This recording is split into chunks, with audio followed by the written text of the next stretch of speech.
My name is Sarah, and I'm 34 years old. Before I tell you what happened, leave a comment telling me where you're watching from. If you've ever helped someone you loved more than yourself, you need to hear this. Because sometimes the people we save become the people who try to destroy us. My daughter Emma just turned 7. Last Tuesday, a package arrived at our apartment. Pretty pink wrapping paper, silver bow, perfect handwriting on the card. To Emma, happy birthday. Love, Aunt Jessica and Uncle Michael. Michael is my younger brother. 5 years ago I gave him one of my kidneys.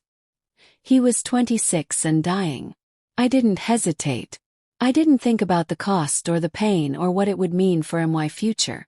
He was my baby brother, and I would have given him both kidneys if I could. Emma tore open the package with pure joy. Inside was a vintage music box, the kind with a tiny ballerina that spins when you open the lid. It was gorgeous. White and gold with little pink roses painted on the sides. "Mommy, look how pretty." Emma opened it and the music started playing. Then she tilted her head. "Mommy, what's this button for?" I looked closer. Hidden under the ballerina platform was a tiny black button. It looked wrong. Out of place. My stomach dropped. I took the music box from Emma's hands, trying to keep my voice calm. "Sweetie, why don't you go play with your new dolls? Mommy needs to look at this for a second." She skipped away, happy and innocent. I carried that music box into my bedroom and locked the door. My hands were shaking as I pressed the button. A small drawer popped open from the bottom. Inside was a USB drive smaller than my thumb. Why would a child's gift have a hidden USB drive? I grabbed my laptop, plugged it in. My heart was pounding so hard I could hear it in my ears. The drive opened. One folder. Inside were documents, medical records, legal papers, bank statements, and photos. Photos of me, leaving my apartment, walking Emma to school, the grocery store, the park. Hundreds of photos taken over months without my knowledge. Felt sick. Cold sweat on my forehead. But I kept reading. The medical records were mine. From 5 years ago. From the kidney donation surgery. But they'd been changed. Altered. Someone had gone into my file and modified dates, signatures, consent forms. Then I saw it. A life insurance policy. Rename. For $500,000. I never signed up for life insurance. I couldn't afford life insurance. But according to these documents I had. And the beneficiary wasn't Emma. It was Michael and Jessica. I sat on my bedroom floor, staring at my laptop screen, trying to understand what I was seeing. $500,000 if I died. Photos of me tracked like an animal being hunted. Fake medical records that made it look like I'd been sick, declining, having problems since the surgery. I thought about the last few months. Little things that didn't make sense before suddenly made perfect sense now. Jessica asking me questions about my health. "Sarah, you look tired. Are you sleeping okay? Have you been to the doctor lately?" Michael calling more often, asking about my medications, my diet, whether I was having any pain. Emma coming home from their house saying, "Aunt Jessica said Mommy might need special medicine soon." Is that true, Mommy? I'd thought they were being caring, concerned, loving family. They weren't. They were building a story, planting seeds, making people think I was sick, weak, failing. Why? The answer was in another folder on the USB drive. Email exchanges.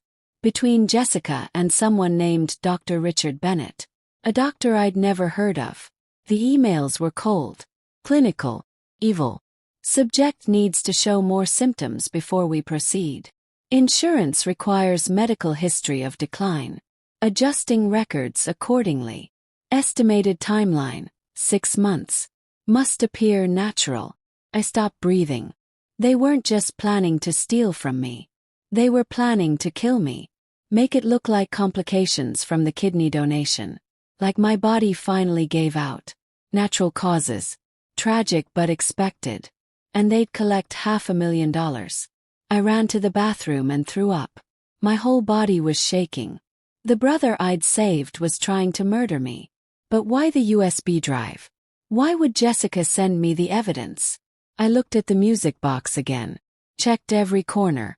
That's when I found the second thing. A tiny piece of paper, folded and tucked under the velvet lining. I unfolded it. The handwriting was shaky, rushed, scared. Sarah, I'm sorry. I didn't know until last week. Michael found out I was going to tell you. He's watching everything I do. This is all I could send. The box has a tracker. They'll know when you found it. Get out. Take Emma and run. Jessica.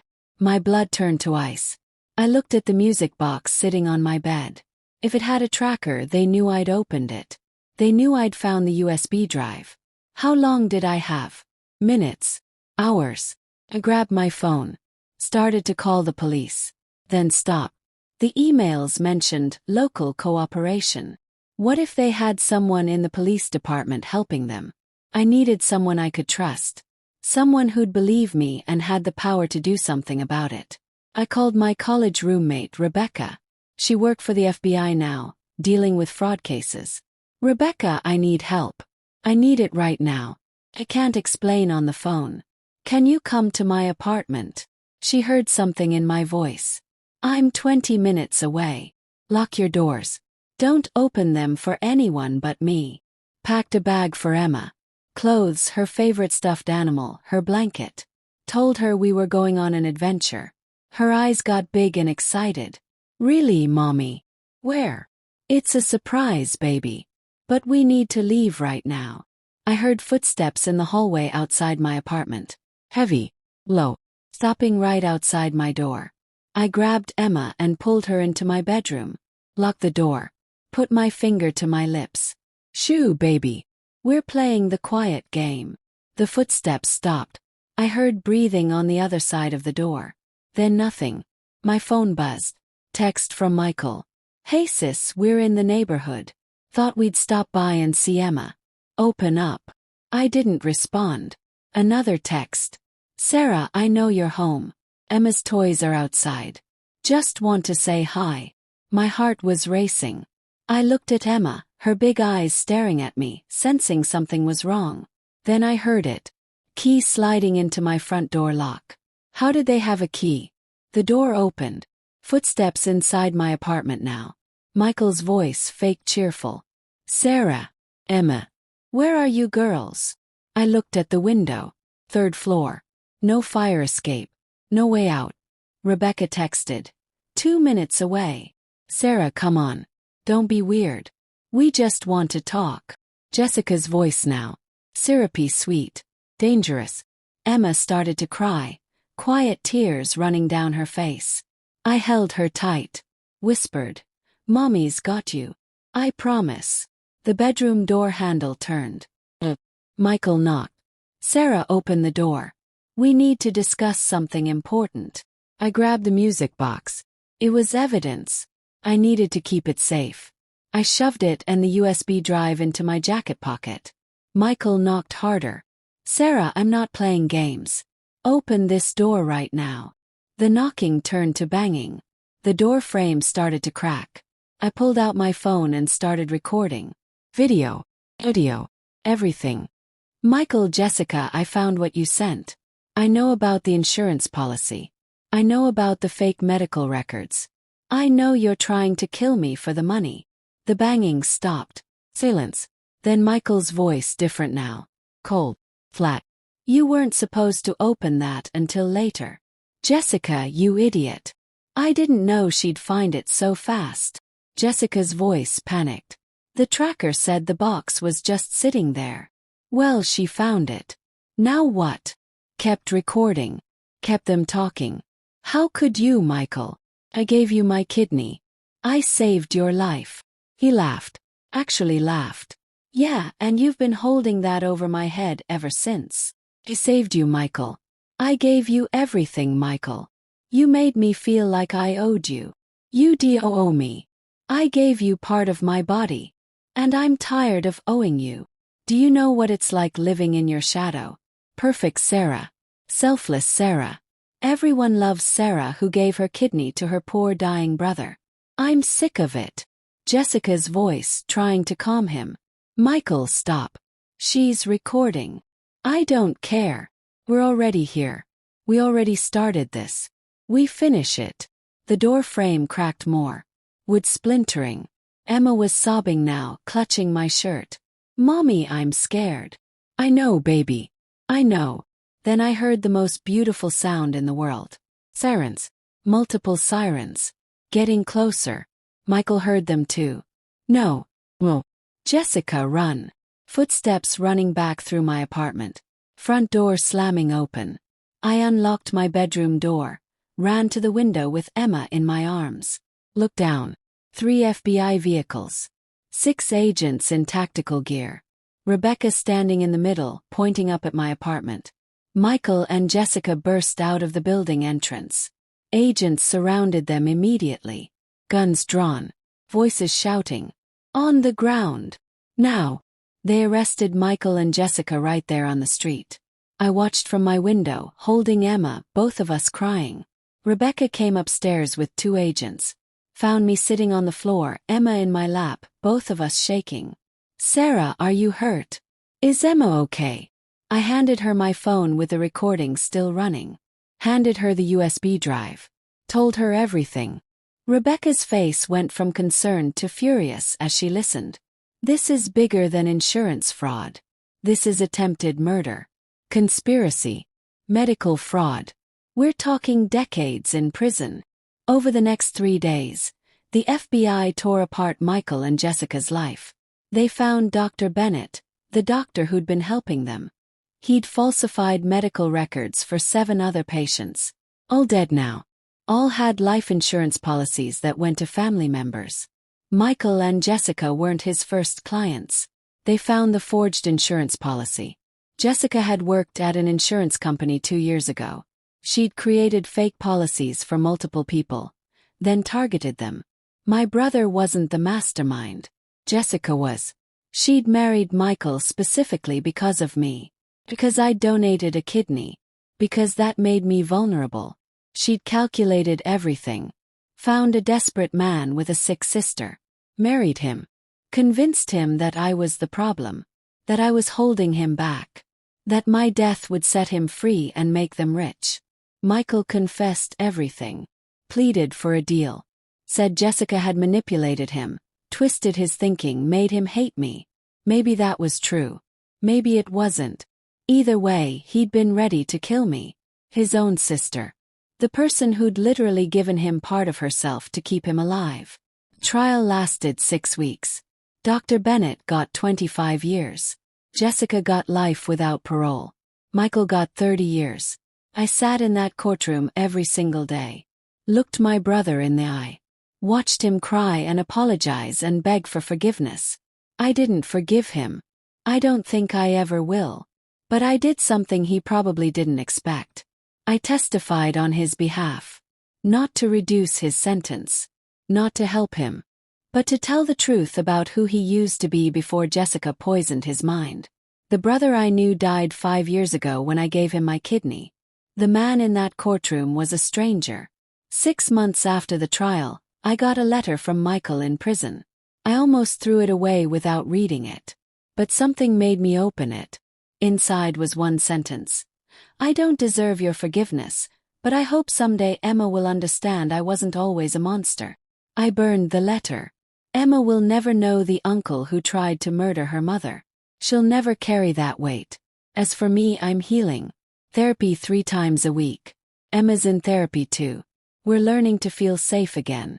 I sold the apartment. Too many bad memories. We moved to a new city, new neighborhood, new start. Sometimes I wake up in the middle of the night, heart racing, thinking someone's in the house. But then I remember. They're in prison. They can't hurt us anymore. The music box sits in an evidence locker somewhere. I'll never see it again. That's fine. I don't need reminders. What I learned is this. Sacrifice doesn't guarantee loyalty. Love doesn't guarantee safety. And sometimes the people you save become the people you need saving from. People ask me if I regret donating my kidney. They expect me to say yes. How could I not regret saving someone who tried to kill me? But here's the truth. I don't regret it. Because when I made that choice 5 years ago, I was choosing to save a brother I loved. A good person who was dying. That person existed. That choice was right. What happened after wasn't my fault. Jessica's evil wasn't my fault. Michael's weakness wasn't my fault. Saved a life. What he chose to do with that life was on him, not me. No. No regrets. Just lessons learned. Hard, painful, almost deadly lessons. Guard your heart. Trust your instincts. And if something feels wrong, it probably is wrong. That music box felt wrong the second I saw that button. I should have trusted that feeling immediately. But we're taught to give people the benefit of the doubt. To assume the best. Sometimes the worst thing you can do is assume the best about people who are planning the worst for you. Emma asked me last week, "Mommy, will Uncle Michael ever come home?" I knelt down to her level. Looked into her innocent eyes. "No, baby. Uncle Michael made very bad choices. He has to stay away for a long, long time. Did he want to hurt us? Could have lied. Could have protected her from the truth.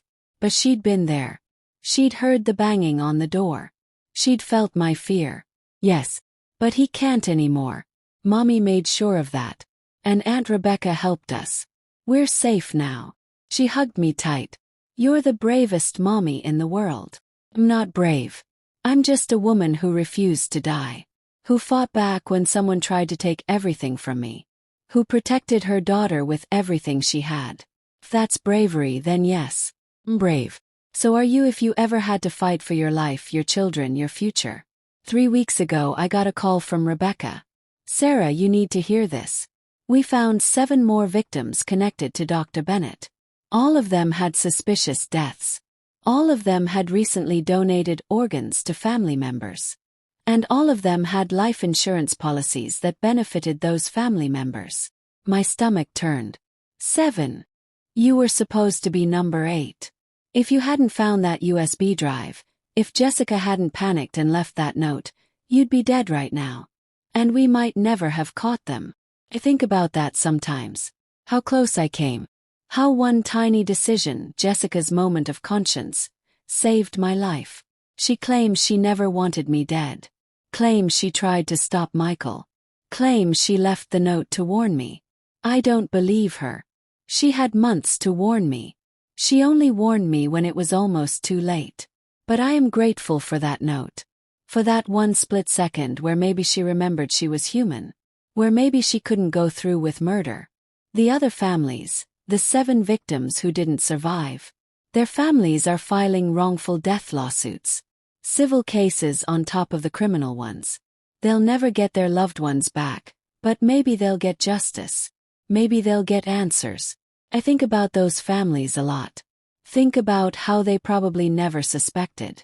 How they probably grieved, thinking their loved one died from natural complications. Medical tragedy. They never knew it was murder. How many other people out there donated organs to family members who then targeted them? How many complications aren't complications at all? The FBI is now investigating organ donation cases across 6 states. Looking for patterns. Looking for more Dr. Bennetts. More Jessicas. More families who turned love into murder for profit. It's bigger than anyone thought. And it started because I opened a music box and found a button that shouldn't have been there. So here's what I want you to take away from my story. Pay attention to the details. The things that feel off. The gifts that seem too perfect. The questions that seem too personal. If someone starts asking about your health more than usual, ask yourself why. If you find out someone took out insurance in your name without asking, investigate immediately. If people start treating you differently after you've helped them, trust your gut. My gut told me something was wrong the second I saw that button. I wish I'd acted faster. I wish I'd trusted myself more. But I'm here. I'm alive. I'm safe. And the people who tried to destroy us are locked away where they belong. That's not revenge. That's justice. And sometimes, justice is the sweetest revenge of all. Last thing I'll say. To everyone watching who has ever sacrificed for family, given everything you had, donated organs, money, time, love, listen carefully. Your sacrifice was beautiful. Your choice to help was right. Never let someone else's evil make you regret your goodness. But also, never let anyone make you feel like your sacrifice means you owe them silence, or forgiveness, or trust. I gave Michael my kidney. That was my gift to him. I don't owe him anything more. Not my safety. Not my daughter's future. Not my life. You don't owe your abusers forgiveness just because you once loved them. You don't owe your betrayers a second chance just because you gave them a first one. You owe yourself protection. You owe your children safety. You owe your future a fighting chance. That's what I chose. And that's why I'm still here to tell this story. If my story helped you, if it opened your eyes to something you needed to see, drop a comment below. Tell me your story. Tell me if you've ever felt watched, followed, targeted by people who should love you. You're not alone. You're not crazy. You're not imagining it. And if you ever find yourself in a situation like mine, holding evidence of something terrible, remember this. Document everything. Trust no one except people with no connection to the situation. And fight back with everything you have. Because your life is worth fighting for. Your children are worth protecting. And no amount of money is worth more than your safety. Subscribe to Flex Revenge Unfold for more true stories of people who fought back, who survived, who refused to be victims. Share this video if you think someone needs to hear it. Because somewhere out there, someone is in danger from the people who should protect them. And maybe, just maybe, this story will save their life the way Jessica's note saved mine. Stay safe, stay strong, and never ever trust a gift with hidden buttons. The end.